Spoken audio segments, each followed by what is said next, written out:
Aloha, and welcome to the Legislative Minority section of Live at the Legislature. I'm your host, Aloha Lindsay. Our guest this morning is Representative Lauren Matsumoto. She is the Minority Floor Leader and is also a co-convener of the Women's Legislative Caucus. Representative Matsumoto, good morning. Good morning. So today, on the House floor, you will have a floor presentation. So can you just to start off, tell us a little bit about that? Like you mentioned, I'm a co-convener for the Women's Caucus, and I'm also on the Executive Board of Women in Government. And this is a huge year for women. We're celebrating the 100th anniversary of women's right to vote. We just had International Women's Day on Sunday, and so I'm so proud to be able to honor women surfers. And we don't just have the top athletes here. We have women who've been advocating for equality in surfing for many, many years. And so we're honoring 7 women on the floor today. One of the women is Bonsai Betty DePolito. She's a strong advocate for women's surfing. She runs the Queen of the Bay. We have Sabrina Brennan.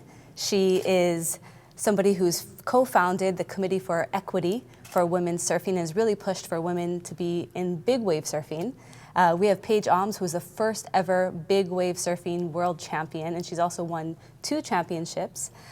We have Honolulu Bloomfield. She is the world champion for longboarding for the 2nd time in a row.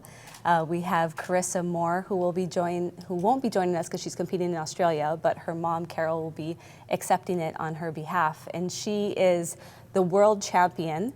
And I believe she is still ranked #1, and she'll be heading to Tokyo for the Olympics this year. It's the first time that they're going to have surfing in the Olympics. We have Keala Kenley, who was the world champion in big wave surfing in the last year. So we have 3 of the world champions in surfing, all from Hawaii, for our women. And we also have Carol Phillips, who is a tireless advocate for women surfing. She's on the North Shore Neighborhood Board, so I get to see her all the time, and we have her here today. So excited to hear from Carol and all the things they're doing for women surfing. Carol, welcome. Welcome to Live at the Legislature. Thanks for joining us this morning. Well, thank you. I'm very excited to be here. So you're a bit of a pioneer in women's surfing. From my understanding, you're the first woman to ever compete against men at the Bonsai Pipeline. Is that true? That is true. It was in the sport of bodyboarding, but I was the first woman to compete out there many years ago. And on the topic of Rep. Matsumoto's floor presentation today, can you tell us a little bit about the importance of women in surfing? So surfing is Hawaii's gift to the world. It's indigenous, it was invented here, and Hawaii has a long history of women excelling in the sport of surfing. And it creates, by giving women more opportunities, and we're struggling right now part of the conversation today is about gender equality and the importance of having women having an equal standing and equal opportunities with their male counterparts in the sport of surfing is all of the health benefits, the socioeconomic benefits that participating in sports offers people. So it's just so important that our women in Hawaii and our females have that same opportunity. And then on that, Hawaii has also obviously, like you said, a very important and kind of iconic role. So can you talk about that and your involvement in that movement as well? Yeah, so Hawaii is the birthplace of surfing, and we are at some level the role models for the rest of the world on how to move forward in surfing. And sadly, we are failing with the women's participation. And for example, there are no world qualifying events in Hawaii for women. And without the opportunity to compete in these events, then the women cannot get into the World Championship Tour. And as it stands right now, in order to qualify for the Olympics, you have to be able to get into that World Championship Tour. So the hope is that Hawaii and our leaders will step up and provide the women with these opportunities, because it's just so important for Hawaii, I believe, to set the standard for how surfing should be conducted around the world. And how long has this fight for equality been in women's surfing? Oh, this fight for equality for women's surfing. Professional surfing has actually started on the North Shore. The first professional contests were run on the North Shore, and I believe that was back in the 70s. And so I would say that fight has been since the 70s. And coming into 2020, Lord willing, the Olympics aren't canceled, but this is the first year that I believe that women will be competing in surfing in the Olympics? So this is the first year that anybody will be competing in surfing in the Olympics. And the nice thing about the Olympics is that they have gender equality as part of their mandate. It's hopeful that because we have the same amount of male athletes as female athletes going, that the quote, powers that be in the surfing industry will see that and start giving women more of an equal opportunity. But the point is there's gold medals. And as I was saying, the weight of a gold medal is equal for a male or a female. And we have the best athletes. Right now we have Carissa Moore is going to be on the Olympic team, and also John Florence. So we have 2 athletes coming from Hawaii out of 50 states to represent us in the Olympics. And these athletes both happen to be favorites.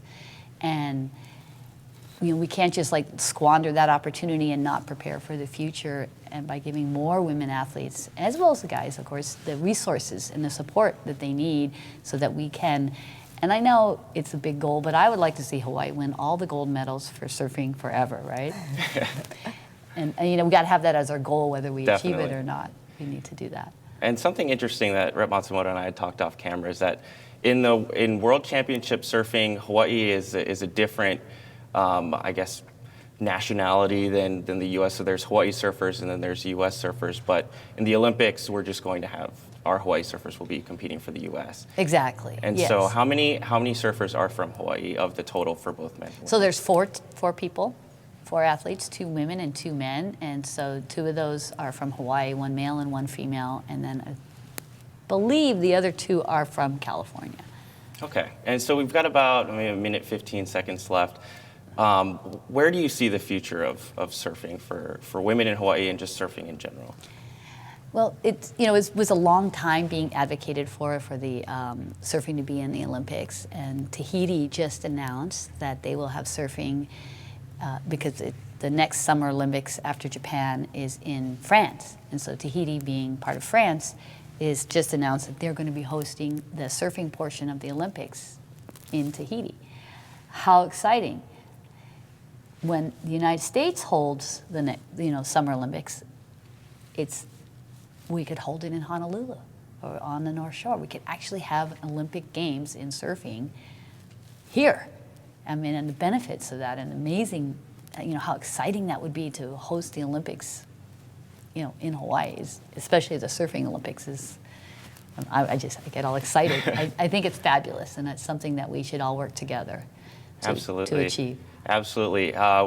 We're just about out of time. So Rep Matsumoto, one thing I forgot to mention is your district is part of the North Shore. Yes. So it's a particular honor for you to have this. And for the folks at home who will be watching today, we'll have the floor presentation at 12 o'clock noon here in the House Chamber. Thank you for joining us, and we'll see you next week.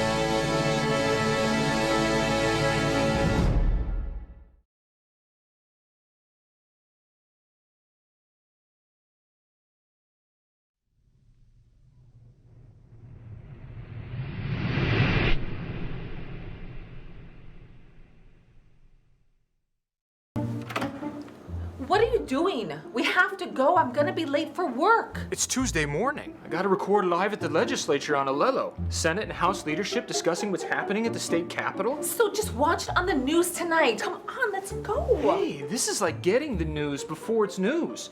If only I could get this remote to work. There. Can we go now? No DVR? No problem. Watch Wednesday evenings at 7 p.m. on Channel 49.